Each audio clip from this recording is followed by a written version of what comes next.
జీవజలముగా నిలిచావని, జలనిధిగా నాలో ఉన్నావని,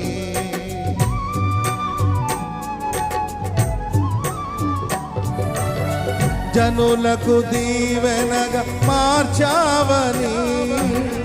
జగతిలో సాక్షిగా ఉంచావని, ఉత్సాహగానము నే పాడనా, ఉత్సాహగానము నే పాడనా, ఏదైనా నీ కొరకు